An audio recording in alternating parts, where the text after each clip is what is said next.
적은 걸 할 수밖에 없으니까 다른 변수로 큰 변경을 해라. 특별히 이런 것들은 비율 변수로 측정이 된 것들을 다른 변수로 큰 변경을 해서 우리가 원하는 정보량만큼을 가지고 있는 애들로 재코딩을 해줘라. 이런 얘기를 그때 드렸었고, 연령을 가지고 예시를 항상 제일 많이 드는 부분인데, 연령을 물어봐요. 몇 살이야? 이렇게 물어봤더니 37이요. 이렇게 얘기를 한 사람은 30대라고 우리가 재코딩을 하던가 아니면 30대 후반 이렇게 재코딩을 할 수가 있죠. 그건 내 마음대로 할 수가 있는 부분이고, 이렇게 바꿀 때 연구자가 원하는 방향으로 바꾸려고 할 때 이것을 재코딩이라고 이야기를 한다. 말씀을 드렸어요. 그래서 하는 방법이 어떻게 설명이 되어 있는 거고, 여러분 공부하실 때에 이렇게 나와 있는 거를 외우지는 않으셔도 돼요. 설마 외울 거라고 생각하지 않지만 이런 것까지 해야 돼 라는 부담감은 안 가지셔도 돼요. 그래서 가지고 계시는 그 교재의 대부분의 것들이 이렇게 SPSS 과정으로 이렇게 스크린 캡처 분명히 뒤에 있지 않았어요? 스크린 캡처 한 부분들은 여러분들이 이제 분량만 차지하고 있는 거니까 굳이 안 보셔도 됩니다. 그 다음에 빈도 분석하는 거 해봤었죠. 몇 명이 그렇게 응답을 했는지 명수를 알아볼 수 있는 것이었고, 비율적 또는 빈도 분석해봐야 이렇게 복잡하게 나오기만 할 뿐 우리가 쓸 수 있는 게 하나도 없기 때문에 이거 하지 마시고, 비율적도를 내가 원하는 방향으로 재코딩을 한 다음에 그것을 빈도 분석을 하면, 예를 들어 30대 후반의 연령에 있는 사람은 몇 명, 20대 후반인 사람은 몇 명, 이렇게 우리가 좀 더 원하는 방식의 그 정보 안에서 그게 몇 명인지를 분석을 해주기 때문에 비율적도를 바로 빈도 분석하기보다는 재코딩을 한 다음에 빈도 분석을 해라. 이런 얘기를 당시에도 드렸었습니다. 지금 우리가 카이스트는 하지 않았어요. 그럼 넘어가도록 하겠습니다. 하지 않은 거 이제 넘어가고요. 요인 분석은 했었죠. 지난주에 끝나기 거의 전에 이런 얘기 했었어요. 예를 들어 만족에 대해서 너 만족하니? 한 문항으로 물어보지 않고 5문항, 6문항 이렇게 쪼개가지고 물어본다고 말씀을 드렸어요. 왜냐하면 우리가 물어보려고 하는 예를 들어 만족이라고 하는 개념이 추상적인 개념이기 때문에 조금 더 현실에서 우리가 봐왔던 그런 질문들로 바꾸어서 질문을 그 추상적인 개념을 물어보다 보니까 하나의 질문으로 추상적인 개념을 다 아울 수가 없어서 이거를 쪼개가지고 여러 개의 질문을 물어본다고 말씀을 드렸어요. 그거는 내가 물어보려고 하는 컨셉 자체가 추상적이기 때문에 어쩔 수 없이 우리가 한 방법이에요. 그런데 그 어쩔 수 없이 한 방법이더라도 내가 그래서 이 만족이라는 애를 쪼개서 물어봤다 하더라도 이 응답한 사람이 이게 응답을 하면서 뭐야 되게 비슷한 내용이네 라고 느끼면서 응답을 해야 같은 컨셉을 똑같게 인지를 하면서 응답했다라고 우리가 얘기를 할 수가 있다고 말씀을 드렸어요. 그런데 이 사람이 똑같은 개념으로 생각하고 응답을 했는지 다른 개념을 생각하고 응답을 했는지는 이 요인 분석을 통해서 확인을 할 수가 있습니다. 그래서 측정물 변수들 사이에 굉장히 복잡한 상호관계를 파악을 해서 이들 간에 밀접한 관계가 있다고 얘가 판단을 하면 같은 그룹으로 묶어주고요. 밀접한 관계가 없는데요 라고 하면은 관계가 있는 애들끼리 그룹으로 지어주고 걔네들을 떨어뜨려놔요. 그래서 같은 컨셉은 같은 애들로, 다른 컨셉은 분리되는 다른 애들로 우리가 분석이 제대로 됐는지를 확인해보는 것을 우리가 요인 분석이다라고 이야기를 한다고 했어요. 이걸 가지고 우리가 뭘 볼 수 있는 건 없어요. 그렇지만 내가 설문한 것이 이 응답자들에게 제대로 이해되고 해석된 상태에서 응답이 되었는지를 확인하기 위하여 이 요인 분석이라고 하는 것을 한다라고 말씀을 드렸고요. 요거는 제가 그때 말씀을 안 드렸는데 뭐 이렇게 연구를 하시는 분들한테는 되게 중요한 상황이지만 여러분들이 요인 분석을 사용하지 않는다고 했을 때에는 별로 중요한 내용은 아니기 때문에 그때 당시에는 말씀을 안 드렸어요. 근데 만약에 여러분들 중에 내가 일반 소비자를 대상으로 설문조사를 할 거예요 라고 계획하셨던 분들 있죠. 또는 팀 프로젝트 때 나는 내가 아무래도 빵을 만들어서 뭔가 관능 검사를 하기보다는 소비자들한테 설문조사를 해서 내가 궁금한 사항들을 해결해 나갈 가능성이 높아. 또는 사회의 어떤 사람들의 행동들을, 어떤 현상을 내가 조금 더 큰 이론을 가지고 예측해보고 해석해보는 그런 일들을 나는 좀 나중에 해보고 싶어 라고 생각하시는 분들은 이 요인 분석의 조건을 같이 알고 계셔야 되는데, 그래서 이제 가까운 미래에 여러분들이 팀 프로젝트 때 설문조사를 만약에 하시는 분들이 있다면 그분들은 적어도 표본의 수를 100개 이상은 하셔야 됩니다. 그러니까 설문조사를 100명 이상한테는 적어도 하셔야 된다는 뜻이에요. 뜻이에요. 왜 그러냐 하면 100명보다 적은 사람에게 설문을 하면 요인 분석이 안 돼요. 요인이 분석이 되지 않으면 그 다음 단계인 이게 정말 원인 결과가 있나요? 서로 간에 상관관계가 있나요? 이런 것들을 물어볼 수가 없어요. 그래서 다음 단계로 진행을 할 수가 없기 때문에 설문조사를 하는 사람들은 다 요인 분석을 한다라고 생각을 하시고 적어도 그때 내가 물어볼 설문자 수는 저 몇 명한테 물어봐요? 이런 거 되게 많이 질문하시거든요. 그럴 때 10명만 하면 안 돼요? 30명 하면 안 돼요? 이런 질문은 하지 마셔야 된다는 거예요. 적어도 100명 이상은 하셔야 되고 100명 할까요? 200명 할까요? 이 질문은 가능하지만 막 10명 하면 안 돼요? 30명 부족해요? 50명도 많지 않아요? 뭐 이런 얘기는 하시면 안 된다는 거예요. 왜 안 되냐면 요인 분석이 안 돼요. 그래서 그러면 100개면 충분하냐? 그럴 수도 있고 아닐 수도 있어요. 만약에 여러분들이 질문하시는 설문 문항이 많으면요. 그만큼 응답자 수도 많아져요. 그래야 요인 분석이 됩니다. 그런데 내가 물어볼 그 컨셉이 그렇게 많지 않아. 그래서 설문지도 그렇게 다 길게 구성되지 않았어요. 그러면 100개 정도만 물어봐도 100명 정도한테만 물어봐도 요인 분석은 가능하다. 이렇게 보시면 될 것 같습니다. 그래서 요인 분석을 하는 이유는 같은 개념을 측정하는 변수가 동일한 요인으로 묶이는지 확인하기 위해서 한다. 말씀을 드렸고 그때 요인수를 결정하는 방법에 대해서 제가 설명 안 드렸는데 우리는 그때 보육값이 1 이상인 것을 추출하는 방법으로 했었는데 요거는 기억하지 않으셔도 될 것 같고요. 그때 요거 한번 체크하세요라고 해서 베리맥스라고 하는 방법을 체크를 했었고 요거를 하는 이유는 제가 그때 뭐라고 설명드리냐면 이거는 시험에는 내지 않아요. 근데 나왔기 때문에 설명드리는 거예요.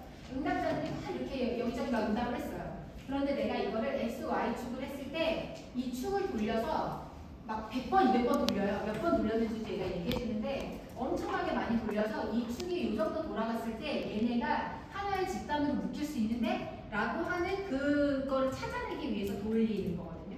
그래서 돌려줄까? 라고 물어보는 게 이 요인 회전 방법이라고 이야기를 하는 거고 나는 이 X축과 Y축의 직각을 유지하면서 이렇게 돌려줘 라고 말하는 게 우리가 직각회전이라고 하고요. 사각회전은 X, Y축이 직각을 유지하지 않고 이렇게 각도가 벌어진 상태에서 돌려줘 라고 하면 사각회전이 됩니다.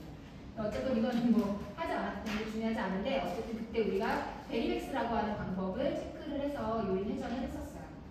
그래서 많이 물어본 거를 적게 줄여내는 과정이기 때문에 차원 축소로 들어가서 요인 분석을 보시면 됐었고 그때 우리가 굉장히 많은 설문 문항을 다 집어넣어서 25개의 숫자 항목이 다 집어넣었었네요. 그래서 베리맥스라고 하는 방법을 통해서 우리가 회전을 하겠어요 라고 이야기를 했었고 그 다음에 결과가 이렇게 이렇게 6개가 나오면 여기까지만 나왔잖아요. 이 아이들 값이 1, 1개까지만 나왔으면 그때는 구성 요소가 6개로 축소된 거야. 아까 25개의 문항이 들어갔는데 이 25개의 문항이 경향성을 비교를 해보니까 이게 결국에 6개의 컨셉을 물어본 거였네요. 라고 얘가 이야기를 해주는 거고 그 6개의 컨셉이 무엇인지는 연구자만 아는 거예요. 그래서 이렇게 그룹핑이 되면 걔네를 하나의 그룹으로 우리가 볼 수 있다라고 말씀드렸습니다. 여기부터는 사실 되게 어려운 내용이기 때문에 모르면 넘어가도 괜찮아요. 이 안내비였어요. 요인이 분석이 되면 요인이 묶인 애들끼리 가지고 얘가 근데 원인이 돼서 얘한테 결과로 영향을 주는 거 맞아요? 라고 물어봐야 될 거 아니에요? 우리가 알고자 했던 게 그거니까. 그래서 그 원인 관계를, 인과관계를 알아보는 것을 회귀 분석에서 결과로 우리가 봅니다. 그래서 제가 그 함수 얘기했을 때 여러분들이 뭐야 저게 막 이랬잖아요. 그게 여기 회귀 분석에서 나왔던 얘기고 회귀에서 그 결과를 가지고 요런 1차 함수 그래프에 해당되는 A값과 B값을 우리가 구할 수 있다라고 말씀을 드렸어요. 그래서 여기 절편 구할 수 있고 기울기 구할 수 있어요. 거기에서 나와요. 그냥 숫자가 이게 상수고요. 이게 기울기예요. 라고 나와요. 그래서 제가 그때 이걸 상수로 보면 되고요. 이거 기울기라고 보면 돼요. 그때 말씀드렸었죠. 그러면 여기에 숫자를 우리가 알고 있으니까 원인에 해당되는 것을 집어넣기만 하면 결과를 구할 수 있어요? 없어요? 있어요. 있잖아요. 숫자 다 알고 있으니까 알 수 있죠. 그래서 예측이 가능하다고 말을 하는 거예요. 원인이 되는 애가 내가 무엇인지 원인과 결과 관계라는 것을 확인했어. 그럼 X와 Y가 관계가 있다는 걸 나는 알고 있어요. 어떤 관계가 있냐면 X에다가 A를 곱하고 B를 더하면 되는 관계가 있다는 것을 알게 됐어요. 회귀 분석 결과. 그러면 원인이라고 생각되는 그 x를 내가 수치로 집어넣어 주기만 하면 그러면 이런 결과가 나오겠네 라고 우리가 y값을 추출해낼 수 있기 때문에 회사가 어떤 중요한 의사결정을 하려고 할 때 야, 얘가 이 결과를 이끌어내는 원인이 맞아? 라고 했을 때 이걸 통해서 원인이 맞네를 확인시켜주고 그게 얼마나 타이트한 관계인지 또는 루즈한 관계인지도 이걸 통해서 알 수 있어요. 예를 들어서 x가 앞에 있는 a값의 숫자가 크면 당연히 타이트한 관계죠. 그런데 여기 앞에 있는 숫자가 작으면 루즈한 관계죠. 그래서 x값이 이렇게 달라짐에 따라서 y값이 어떻게 변화하는지를 알려주는 거. 그래서 인과관계가 어떤 진짜 인과관계가 있는지 있다면 얼마나 타이트한 관계 혹은 루즈한 관계에 있는지를 알려주는 것을 회계분석이라고 말합니다. 그래서 이게 사회과학 연구에서의 꽃이라고 이야기를 할 수가 있어요. 회계분석의 종류도 많이 있는데 이건 하지 않았기 때문에 넘어가기로 하고요. 우리가 항상 어떤 것을 보든지 뭐 아노바를 보든 테스트 결과를 보든 또는 회계분석 결과를 보든 간에 항상 우리가 유의수준 보자고 말씀을 드렸었죠. 유의수준의 값이 이렇게 0.000 나오면 무슨 뜻이에요, 여러분? 채택이 되었다. 내 가설이 채택이 되었다. 귀무 가설은 기각되었다. 라는 뜻이에요. 내가 원하는 대로 나왔다. 이렇게 생각을 하시면 되는 거고 근데 이것보다 숫자가 커지면 그거는 나의 가설이 채택되지 않았다는 거예요 라고 했을 때 그 기준이 되는 숫자가 뭐였어요? 0.0. 맞아요. 0.05. 그래서 그거를 좀 잘 기억하셔야 돼요. 0.0. 얘는 0.05보다 유의수준이 다 작게 나왔기 때문에 나의 연구가설이 다 채택이 되었다라고 이야기를 할 수가 있는 거고요. 지금 이거 어떻게 해석하시면 되냐면 종속변수가 뭔지 여기 써있거든요. 항상 결과표에 나와 있어요. 이게 종속변수가 뭐라고 되어 있냐면 어떤 어플에 대해서 신뢰하는 수준이래. 우리로 치면은 해피우드 어플에 대한 신뢰 수준이라고 생각을 하시면 돼요. 근데 그거에 대해서 신뢰를 하려면 그 어플 안에 있는 정보의 품질이 좋아야 돼요. 그 정보가 충실하게 작성이 되어야 된다는 뜻이죠. 그 다음에 그 어플이 구동이 되다가 막 버벅대고 막 튕겨나와. 그러면 안 된대. 그런 얘기예요. 시스템 품질이라고 하는 건. 그 다음에 서비스 품질이라고 하는 건 이게 물 흐르듯이 자연스럽게 얘가 나를 반겨주고 알아주고 내가 딱 들어갔을 때 지난번에 너 구매했었던 이 상품 여기는 구매 안 할 거야? 이렇게 물어본다든지. 그래서 나에게 맞춤형으로 제공을 해주는 게 보통 서비스 품질을 물어보거든요. 그러면 정보가 잘 충실히 제공이 되면 소비자들은 어플에 대해서 신뢰하더라 라고 얘기할 수가 있어요, 없어요? 정보에 대해서 충분히 제공을 해주면, 정보를 충실하게 제공을 해주면 어플에 대해서 소비자들이 신뢰를 한다 라는 말이 지금 이 상황에서 맞아야 틀려요? 맞아요. 인과관계가 있다고 지금 해석하는 거니까. 그래서 얘가 품질이 좋아지면 좋아질수록 신뢰를 더 많이 해요 라는 말이에요. 더군다나 여기가 다 마이너스가 아니기 때문에. 만약에 여기가 마이너스로 유리하게 나오면 어떻게 해석하면 되냐면 얘가 좋아지면요 신뢰도는 떨어진다는데요 라고 해석하면 돼요. 근데 지금 여기 다 플러스이기 때문에 투명에서도 다 플러스이기 때문에 얘가 높아지면 얘도 높아진대요 라고 이야기를 하면 되는 거예요. 왜 그러냐면 제가 아까 전에 계속 1차 함수 그래프 얘기하는데 이렇게 1차 함수 그래프가 이렇게 되어 있으면 얘가 커지면 얘도 커지죠. 근데 지금 여기에 마이너스 하나도 없죠. 기울기에 마이너스 없잖아. 그러니까 얘는 이렇게 양의 그 기울기를 보이는 그래프를 보여주니까 x가 커지면 y도 커져요로 해석하는 거예요. 그런데 여기 기울기가 마이너스로 되어 있으면 x가 커지면 y는 작아져요잖아요. 그러니까 여기에 만약에 마이너스가 있으면 정보 품질이 좋아지면요 브랜드의 신뢰는 떨어져요 라고 해석하시면 되는 거예요. 이해됐어요? 근데 지금 여기 다 플러스이기 때문에 얘네는 하나가 커지면 다른 하나도 커지는 관계가 있다. 이렇게 이해를 하시면 됩니다. 그때 제가 말씀 안 드린 거 하나 더 포함을 하자면 지금 정보, 시스템, 서비스의 품질이 좋으면 좋을수록 신뢰도가 높아진다라고 결과가 나왔어요. 그죠? 매우 유의하게요. 근데 여기 헤드라이에서 베타값을 보면 서비스 품질이 숫자가 제일 크죠. 0.311이거든요. 그 다음에 정보 품질이 0.256으로 그 다음 커요. 그 다음에 제일 작은 게 시스템 품질 0.216으로 제일 작아요. 이게 무엇을 의미하냐면 이 어플의 신뢰도를 높이는 데에는 정보도 좋아야 되고 시스템도 버벅대지 말아야 되고 서비스도 좋아야 돼. 다 좋아야 되는데 회사 입장에서 야 근데 한정된 돈을 갖고 어디다가 제일 먼저 투자를 해야 되냐 또는 어디다 제일 많은 돈을 투자해야 되냐 라고 물어봤을 때 제일 많은 영향을 주는 애한테 투자를 해줘야 될 거 아니에요. 그러면 이게 기울기를 의미하는 거거든요. 그러니까 서비스 품질이 가장 큰 기울기를 보이니까 여기로 치자면 이 기울기가 이렇게 급격하게 올라가는 거죠. 그러니까 x가 조금만 투일 때도 y가 크게 높아지죠. 그러면 우리는 y가 커지기를, 즉 앱의 신뢰도가 많이 커지기를 원하니까 당연히 똑같은 돈을 투자한다 그러면 정보 시스템 서비스 중에서 서비스 품질을 높이는데 먼저 더 많은 돈을 투자해야 된다라고 결론 내릴 수 있다는 거예요. 네, 너무 떠들어라고 이렇게 하시면 안 돼요. 이거는 되게 몰라, 나는 중요해요.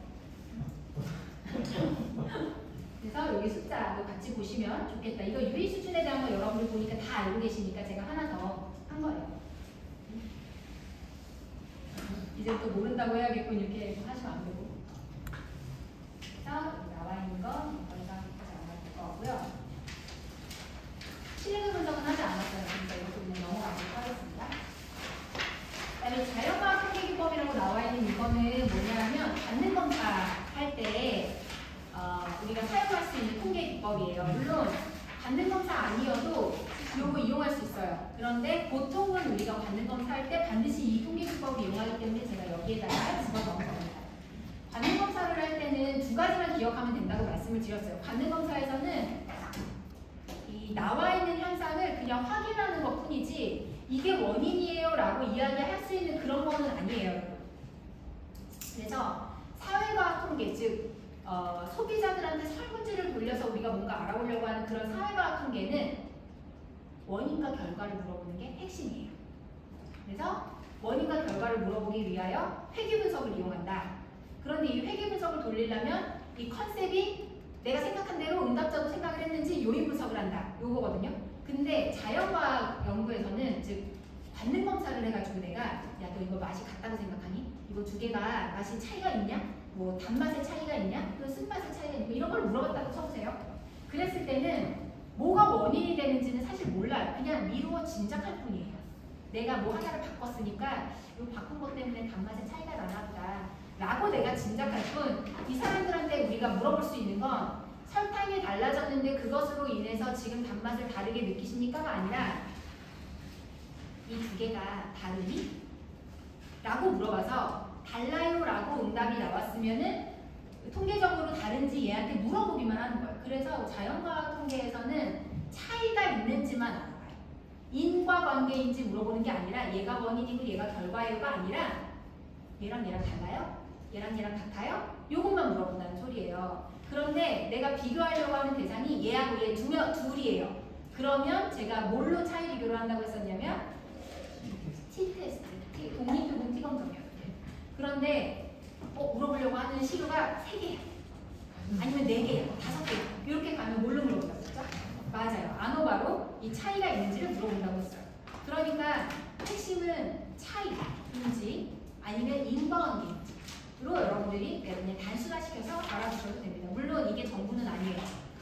사회과학에서도 차이를 보는 연구가 있고요. 그 다음에 자연과학에서도 인과관계를 보는 연구가 있어요. 그렇지만 흔하지 않기 때문에 우리가 공부를 지금 초기 단계에 할 때에는 그냥 쉽게 카테고리를 나누어서 외우시는 것이 더 쉽게 바람직해 보여요. 그래서 그렇게 말씀드립니다. 회귀 분석이 상관 분석. 아니에요, 달라요. 회귀 분석과 상관 분석은 다르고 상관관계가 있는지를 보는 게 상관 분석이고 회귀 분석은 원인과 결과인지를 보는 거예요. 상관관계가 있다라고 하는 거는 예를 들어서 X하고 Y하고 친하대. 그러면 X하고 Y하고 상관이 있는 거죠. 근데 X가 원인인지 Y가 원인인지 알 수는 없어요. 그냥 걔네들이 친한 거예요. 경향을 같이 가는 거예요.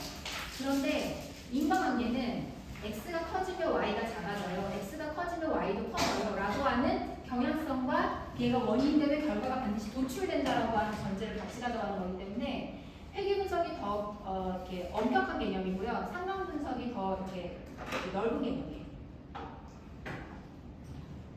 그래서 여기 다시 여기로 돌아오면 자연과학 통계를 할 때는 이제 관능 검사 같은 거 할 때는 차이를 본다. 그래서 우리가 관능 검사 할 때 여러분 관능 검사 배울 때 크게 두 가지 그 관능 평가 방법을 배우지 않았어요?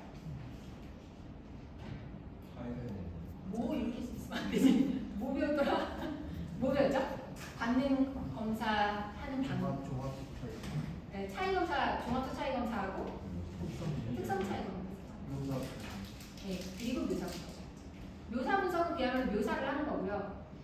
종합적 차이 검사랑 특성 차이 검사는 이름에 뭐라고 써 있어요? 차이 검사라고 써 있어요. 종합적, 오버럴하게 차이가 있는지를 물어보던가, 너 이거 다 같냐? 이렇게 물어보던가, 특성 차이, 어떤 특정한 특성, 너 이거 단맛이 차이가 있니? 아니면 그 텍스처의 차이가 있니? 이렇게 특정한 특성을 물어봐 놓고 이것 간의 차이가 있는지를 물어본다고 되었잖아요. 그래서 종합적 차이 검사, 특성 차이 검사, 즉 관능 검사는 차이가 있는지를 보는 거라는 뜻이에요. 그 차이가 있는지 이 독립부분 T 검정과 아노바라고 하는 검정 기법을 통해서 우리가 봤고, 내가 검정하고자 하는 그 시료가 2개일 때는 말씀하셨듯이 T 검정, 그 다음에 3개 이상일 때는 아노 검정을 한다. 이렇게 말씀드렸습니다. 이 증분산을 가정하거나 가정하지 않거나 이 부분은 좀 어려울 수 있기 때문에 그냥 넘어가기로 하고요. 요거 볼 때에도 여러분들이 만약에 시험에 여기 나온다고 쳤을 때에는 아무거나 보셔도 문제 없게 쓰실 수 있는 내용을 제가 이런 것까지 해야 되나? 만약에 된다면 그렇게 내드릴게요. 헷갈리지 않으시고. 뭘 확인하셔야 되냐면 유의 수준만 확인하시라는 뜻이에요. 지금 제가 말씀드리고 싶은 거. 유의 수준이 0.05보다 지금 더 작게 나왔죠? 그러면 2개를 본 것 같은데, 시료 2개를 본 것 같은데, 이 시료 2개는 뭐 때문에 차이가 있는지 모르겠지만 하여간 차이는 있다 라고 우리가 얘기할 수 있다라는 결과예요. 대율도 T검정이나 뭐 이런 거는 하지 않았기 때문에 넘어가고요. 원해야 하는 거, 이런 분산 분석, 이런 배치 분산 분석이라고 이야기하기도 하는 요거를 보면, 요거는 아노바라는 이름으로 여러분들이 부르셔도 무방하고, 얘는 아까 말씀드렸듯이 3개 이상의 집단의 평균 차이를 분석하는 할 때 우리가 이런 배치 분산 분석이라고 하는 것을 사용한다라고 되어 있어요. 근데 여러분 생각을 해보시면 지금 분산 분석도 그렇고 T테스트도 그렇고 평균 내지는 이 평균이 얼마나 퍼져 있는지를 가지고 차이가 있는지 없는지를 검증한다고 제가 말씀드렸죠. 그러려면 평균을 낼 수 있어야 되죠. 그래서 우리가 응답자들한테 물어볼 때 평균을 낼 수 있는 만큼의 정보량을 받게끔 물어봐야 돼요. 다른 말로 얘기하면 서열로 물어보시거나 명목으로 물어보셔서는 T테스트나 아노바를 할 수가 없다는 뜻이에요. 다시 되게 중요해요. T테스트나 아노바는 평균을 보는 거예요. 평균을 보려면 여러분 더하기, 빼기, 곱하기, 나누기가 되어야 되죠. 그러려면 우리가 그때 척도 중간고사 때 여러분 열심히 외우신 거 있잖아요. 4개. 뭐였어요? 영문. 네, 명목, 서열, 등간. 비율. 네, 명목, 서열, 등간 이렇게 했었잖아요. 근데 이 중에서 얘네 둘을 이렇게 두 개 놓고 본다고 한다면 얘네는 질적 척도, 얘는 양적 척도죠. 그럼 얘네는 사치려면 돼요, 안 돼요? 안 돼요. 근데 내가 이 방식으로 관능 검사를 했어요. 그래가지고 물어봤어. 야, 너 이거 차이가 있는 것 같은지 서열을 한번 매겨줘. 막 이러고 앉아 있었어요. 그러면 내가 이걸 관능 검사할 때는 뭐가 문제인지 잘 모르지만 나중에 그래서 얘네들이 응답한 거 코딩을 다 한 다음에 컴퓨터한테 아노바로 딱 들어가가지고 야, 내가 지금 물어본 관능 검사한 이 3개의 시료 간에 차이가 있다고 얘네가 얘기해주고 있어? 라고 지금 물어보면 뭐가 뜨는지 아세요? 경고창이 딱 뜨면서 뭐라고 말하냐면 야, 근데 네가 지금 입력한 거는 명목 척도나 서열 척도이기 때문에 내가 평균을 못 내는데? 그렇게 나와요. 평균을 못 내면 T테스트는 아노바는 할 수 있어요? 못해요. 그래서 실컷 물어봐놓고 어떡하지? 이렇게 돼요. 아무것도 분석을 못해요. 그래서 관능 검사를 할 필요가 없는 게 돼버리는 거예요. 그래서 제가 이따가 아마 과제 여러분들하고 같이 얘기 나눌 때 근데 요거를 검증을 하려면 적어도 T테스트나 아노바를 하셔야 되는데 관능 검사지를 작성을 하신 걸 보면 이게 등간이나 비율 이상으로 질문하지 않으셨기 때문에 요거는 T테스트나 아노바가 불가능해서 관능 검사지가 잘못 만들어졌습니다 라고 얘기할 일이 있을 거예요. 그래서 우리가 이해되세요? 달랑말랑하죠? 뭔가 지금 된 것 같은데 돌아서면 약간 모를 것 같은 느낌이죠? 거 제가 되게 중요하다고 했었잖아요. 그때는 여러분들이 아니 그게 뭐가 중요해? 그냥 우리 순서대로 짜라고 외우면 되는 건데? 라고 생각을 하셨을 텐데 왜 중요하냐면 우리가 이거를 설문지를 구성해서 물어보는 이유는 통계를 돌리기 위해서 설문을 구성을 하든 반응을 하든 하는 건데 통계를 돌려주는 이 프로그램이 야 근데 나 이렇게 물어보면 어떻게 쓸 수 있는 게 없어 라고 이야기를 해주니까 우리가 사용하려고 하는 그 분석 기법이 무엇인지 정도는 머릿속에 있으셔서 내가 지금 하려고 하는데 안오바로 물어봐야 되는데 나 지금 시료가 3개 이상이고 이것 간에 차이가 있는지 좀 보려고 하는 건데 근데 내가 받는 검사를 혹시 명목이나 서열로 이렇게 작성을 했나? 를 돌아보셔야 여기 서열이 있었네? 큰일 날 뻔했네 라고 하시면서 얘를 다시 등간이나 비율로 바꿔줘야 된다는 얘기예요. 등간이나 비율로 물어봐야 더하기 빼기 곱하기 나누기를 할 수 있고 그래야 여기에 나와 있는 분석 기법을 쓸 수가 있다는 얘기예요. 써야 결과를 알죠. 마찬가지로 아까 전에 봤던 그 요인 분석이나 회귀 분석 같은 경우에 회귀 분석이 함수였잖아요, 여러분. 함수가 되려면 적어도 등간 비율 이상으로는 물어봐야 돼요. 그래서 대부분의 설문지들이 다 등간이나 비율 이상으로 구성이 되는 거예요. 그것이 관능 검사이든 아니면 소비자들에게 설문으로 물어보는 거든. 명목으로 물어보는 거는 굉장히 한정적이에요. 주로 뭘 물어보냐면 그래서 사례를 굉장히 한정적으로 들었던 건데 제가 항상 명목 척도 말씀드릴 때 무슨 사례를 들었어요? 성별. 남녀. 성별 사례를 항상 들었잖아요. 왜요? 성별은 비율로 물어볼 수 있는 내용이 아니잖아요. 너 몇 프로 여자니? 이렇게 물어보고 어떻게 그렇게 물어봐요? 그러니까 애초에 등간이나 비율로 얘기할 수 있는 내용이 아닌 것만 명목으로 물어보는 거고 명목으로 물어봐도 되고 등간이나 비율로 물어봐도 되는 거면 무조건 등간이나 비율로 물어보는 것이 안전하다. 왜냐하면 우리가 어떤 분석을 할지 지금 정확히 모르는 상태입니다. 그러면 나이 뭐였죠? 비율. 맞아요. 비율 척도였잖아요. 이거란 말이야. 그러면 나이 가지고는 아무거나 다 하실 수 있어요. 집단 간의 나이에 차이가 있는지도 볼 수 있고 나이가 이렇게 요 그래프를 그리는데 함수를 그리는 데 있어서 연령대에 따라서 다른 무언가 양상을 보이는지 이런 것도 다 볼 수 있어요.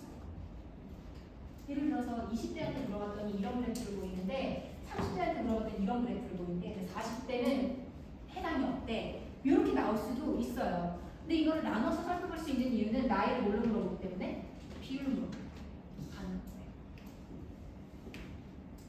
그래서 뭐 이런 거. 이런 벤치 분산 분석으로 다시 넘어오면 3개 이상의 집단의 평균 차이를 알아보려고 할 때 분산 분석을 한다. 그래서 분산 분석을 할 마음이면 애초에 등간이나 비율 척도 이상의 척도로 측정을 하셔야 된다는 내용. 여러분 종속 변수, 독립 변수 헷갈리시면 여기에 종속 변수는 이거 이상의 척도로 측정이 되어야 된다라고 나와 있으면 순간 그럼 독립은 아무거나 해도 된다는 건가? 뭐 이런 생각 들잖아요. 어렵죠. 종속 변수는 응답자들이 응답해 주는 게 종속 변수예요. 아주 쉽게 얘기하면. 그런데 독립 변수는 연구자가 바꾸는 거예요. 그래서 독립 변수는 나의 손에 있고 종속 변수는 이 응답자들의 손에 있어요. 예를 한번 들어볼까요? 우리가 그 버터 함량을 요새 애들이 모닝빵으로 소금빵을 만들래? 그러면 모닝빵으로 소금빵을 내가 만들어 볼 거예요. 그런데 여기에다가 하나는 일반 소금을 집어넣고 또 다른 저기에는 무슨 소금 집어넣지? 그래, 핑크솔트를 집어넣을게요. 맛소금을 집어넣고 핑크솔트를 집어넣었어요. 똑같은 양을 집어넣었어요. 그러면 하나 더 여기다 알아보니까 아니 그냥 2개만 할게요. 이렇게 했어요. 그러면 지금 소금에 따라서 차이가 있는지를 보는 거겠죠. 소금을 바꿨으니까. 그러면 이거 소금 다르게 한 건 누가 있어요? 응답자가 있어요? 연구자가 있어요? 연구자가 있으니까 이거는 독립변수라고 종속변수라고? 독립변수라고. 그런데 이거에 따라서 소금에 따라서 차이가 있는지는 누가 대답해줘요? 응답자가 대답해주죠. 그러면 응답자가 이거는 이만큼 짜고 이거는 이만큼 짜요 뭐 이런 얘기를 해줬다고 가정을 해볼게요. 그러면 이 수치는 뭐라고요? 종속변수. 응답자들이 응답해줬습니다. 근데 지금 얘가 얘기하는 게 이 종속 변수가 등간이나 비율 이상이 되는데, 그러니까 얘는 명목이어도 된다 안 된다? 된다. 그래서 여러분이 얘가 난수표 뭐얘 2, 4, 5고요. 얘는 7, 6, 2 할 거예요. 이런 식으로 마음대로 네이밍 붙였었죠. 그 난수표 보고 한다고 말씀드렸었잖아요. 이 네이밍 붙인 게 결국 명목이 된 거예요. 그래서 독립은 명목이어도 돼요. 왜냐하면 얘가 분석하려고 하는 이 아노바는 이거의 평균을 내는 거예요. 얘 2, 4, 5와 7, 6, 2를 더해가지고 2로 나눈 값을 우리가 보는 게 아니잖아요. 그래서 얘네들은 명목이어도 되고, 즉 독립은 명목이어도 되고, 종속은 명목이면 안 되고, 등간이나 비율로 대답하게끔 내가 표를 만들어줘요. 그래서 제가 그때 무슨 얘기 했었냐면, 이 사람들한테 응답할 때 제일 많이 사용하는 게 15cm 선척도예요 라고 말씀을 드렸었죠. 15cm 선척도가 저걸로 치면 무슨 척도예요? 비율이죠. 그러면 얘네들이 이걸 보고서 비율로 응답을 할 수밖에 없으니까 종속이 비율로 측정이 됐으니 t-테스트를 하든 아노바를 하든 할 수 있죠. 이렇게 가는 거예요. 이런 내막이 사실은 뒤에 숨겨져 있었다. 여기에 종속 변수는 이렇게 돼야 된다라고 나와 있으면 아 그러면 독립은 마음대로 된다는 거구나 라고 생각하셔도 괜찮다. 심지어 우리가 그렇게 하고 있다. 그 다음에 t-테스트에서는 없었던 내용이 아노바에 그때 있었어요. 뭐였냐면 그게 사후 분석이라고 하는 거예요. 그는 사후 검증이라고 부르는 거예요. 그게 뭐였냐면 t-테스트에서 두 집단이 차이가 있는데요. 예를 들어서 맛소금 넣은 애랑 핑크소트 넣은 애랑 차이가 있는데요 라고 나왔어요. 그러면 제 경험에 따르면 어떤 게 더 짤 것 같아요? 맛소금이랑 핑크소트랑? 맛소금. 근데 핑크소트가 더 짜요. 그러니까 느끼기. 염도가 어떤지 그 숫자는 다르게 나올 수도 있는데 사람이 느끼기에는 보통 맛소금이랑 핑크소트가 더 짜게 나오거든요. 왜냐하면 감칠맛이 있으면 사람들이 덜 짜게 느끼거든요. 그래서 이거는 중요한 내용은 아니고 t-테스트를 해봤어. 맛소금이랑 핑크솔트랑 어떤 게 더 짜다고 느끼는지를 분석을 해봤더니 t-테스트 결과 차이가 있고 핑크솔트가 더 짜다고 나왔대. 숫자만 보면 되죠. 숫자 봤을 때 얘가 숫자가 높게 나오면 얘가 더 짜게 나오는 거죠. 그래서 그냥 이렇게 보면 돼요. 근데 아노바는 달라요. 이게 집단 달라요. 라고 응답을 해줘. 여기 하나가 더 있었어. 핑크솔트 말고 무슨 뭐 히말라야 핑크솔트지. 주겸이에요, 주겸. 주겸으로 물어봤어. 세 개를 했단 말이에요. 그럼 아노바로 가야 되잖아요. 해봤더니 얘가 결과에서 차이가 있어요. 이렇게 얘기를 해요. 그러면 누구랑 차이가 있는 거죠? 를 알아요, 몰라요? 몰라요. 그래서 그걸 알아보는 게 사후분석이라고 말씀드렸어요. 맛소금이랑 핑크솔트는 같은데 주겸이 다를 때, 혼자 다를 때 아노바에서 차이가 있다고 얘기를 해줄까요? 차이가 없다고 얘기해줄까요? 얘네 둘은 같은 그 차이가 없는데 얘는 차이가 있게 나왔다고 쳐볼게요. 그러면 아노바 분석 결과에서 차이가 있어요라고 나올까요? 차이가 없어요라고 나올까요? 그러면 얘하고 다 똑같으면 당연히 차이가 있다고 나오겠죠. 다 다르면 차이가 있다고 나오겠죠. 그래서 두 개가 하나의 집단이어도 하나만 다르게, 예를 들어 5개를 했는데 4개가 똑같고 하나만 달라도 차이가 있다고 나와요. 다수결이 아니에요. 하나만 달라도 무조건 차이가 있다고 나와요. 그러면 뭐가 다르길래 차이가 있다고 나왔는지 사후 검증을 통해서 여러분들이 보시면 되고, 그때 정컨이라고 하는 걸 여러분들이 체크하셨던 거 기억나실 거예요. 사후 분석 들어가셔서 정컨 이거 뭐 하나 체크하세요. 제가 이렇게 복잡하게 나와 있는 거 체크하세요 말씀드렸었고, 기억 못 하셔도 되는데 어쨌든 사후 분석이라고 하는 게 있다. 그리고 결과를 돌리면 이와 같은 것이 나와요. 일단 분산 분석의 결과가 유의 수준이 4.000 나왔어요. 그러면 차이가 있어요, 없어요? 있어요. 지금 집단이 몇 개인지는 잘 모르겠지만 DF가 4인 걸로 봐서는 5개를 물어봤나 봐요. 하여튼 중요하지 않고 물어봤더니 유의 수준이 0.000으로 나와 있으니까 차이가 있구만 이렇게 나왔어요. 그러면 누가 차이가 있는지를 봤더니 5개 샘플 맞죠? 샘플이 5개가 이렇게 있는데 사후 검정 결과도 사후 검정 정컨으로 했으니까 정컨이라고 나와 있는 거고, 사후 검정 결과를 봤더니 얘가 샘플이 하나가 1번에, 얘는 2번에, 얘는 3번에 이렇게 배치가 하나씩 되어 있죠. 이렇게 나오면 5개의 샘플이 5개 다르게 나와요. 다 다르게. 근데 지금 얘 같은 경우 옆에 있는 애를 봤더니 여기 첫 번째 있는 애하고 두 번째 있는 애하고 하나의 집단으로 나왔죠. 같이 나왔죠. 1번이라고 하는 서브세트에 같이 나왔죠. 그 다음에 요 애가 2번이라고 하는 서브세트에도 또 숫자가 나와 있으면서 세 번째 애도 또 2번이라고 하는 서브세트에 또 숫자가 있어요. 그러면 얘네들은 같은 집단일 거예요. 차이 없는 거예요. 봐봐요. 얘네 둘이 같은 애고요. 얘네 둘이 같은 애예요. 그러면 얘하고 얘는 같은 애예요, 다른 애예요? 다른 애. 그럼 얘는 얘하고 같고 얘하고 같잖아요. 얘는 중간에 낀 애예요. 여기도 붙었다가 저기도 붙었다가 할 수 있는 애. 그 다음에 얘는 어때요? 혼자 3번 세트에 들어가 있죠. 그러니까 얘는 다른 애들이랑 완전히 구별되는 다른 애. 그 다음에 얘도 마찬가지로 컨트롤도 완전히 다른 애. 이렇게 나와 있다는 뜻이에요. 이해되세요?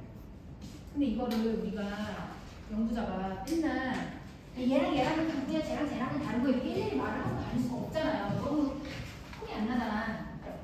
그래서 어떤 규칙을 세우냐면요.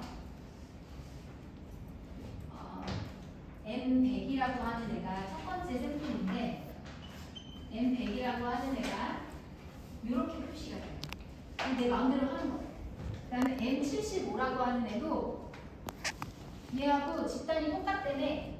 그러면 요 얘랑 똑같은 첨자를 위에다가 써주는 거예요. 이 첨자를 똑같은 알파벳에서 붙여주는 거예요. 그런데 M50인가요, 다음이? M50을 봤더니 얘는 두 번째 서브세트로 나왔잖아요. 그럼 여기에는 B를 붙여주는 거예요. 그러면 75 아까 전에 얘랑 같은 애였는데 생각 드시죠? 나만 하는 거? 맞죠? 그러면 얘한테 또 B를 붙여줘요. 그러면 얘만 봐도 얘는 여기도 붙을 수 있고 여기도 붙을 수 있는 애구나를 요 위 첨자만 봐도 알 수가 있는 거예요. 그 다음에 M25는 뭐 붙여야 될까요? 여기에? C. 맞아요. 그 다음에 컨트롤은 B. 이런 식으로 붙여주면 위 첨자로 소문자로 써요. 반드시. 이렇게 하면 지금 샘플이 하나, 둘, 셋, 넷, 5개가 있는데 집단은 4개만 나왔네. A, B, C, D 4개만 써있으니까. 이렇게 나왔네. 라는 걸 알 수 있고 누가 겹치기를 이렇게 4개밖에 안 나왔지? 봤더니 2개 써있는 애가 있네. 그러면 얘는 여기도 붙었다가 저기도 붙었다가 하는 중간적인 애구나 라는 것을 우리가 알 수 있다는 것 때문에 상호 검정 방법이에요. 그런데 왼쪽에 나와 있는 요거를 보면 쟤는 샘플이 5개고 집단도 5개가 나왔죠. 그럼 첨자를 어떻게 쓰면 돼요? 여기 A, B, C, D, E 이렇게 쓰면 되죠. 이 왼쪽 거는 지금 다 다르게 나왔잖아요. 1번 세트, 2번 세트, 3번, 4번, 5번 이렇게 다 다르게 나왔잖아요. 그러니까 내가 첨자를 A, B, C, D 다 이렇게 붙여준다는 거지. 그래서 이 결과표를 우리가 보지 않아도 요것만 가지고도 결과를 본 것처럼 얘기할 수 있다는 거고, 이렇게 첨자가 붙었다는 얘기는 무슨 뜻이에요? 차이가 있게 나오는 거예요. 그래서 뭐 유의 확률이 어떻게 이런 것까지 보지 않아도 유의하게 차이가 있게 나왔구나 라는 것을 알 수 있다는 얘기입니다. 그다음에 그래서 넘어가요. 이렇게 해서 제가 지난주에 우리 실습 해봤던 거하고 그동안 중간고사 이후에 배웠던 내용들을 제가 되도록이면 한꺼번에 다 아울러서 설명드리려고 했는데 수고 많이 하셨고 잠깐만 쉬었다가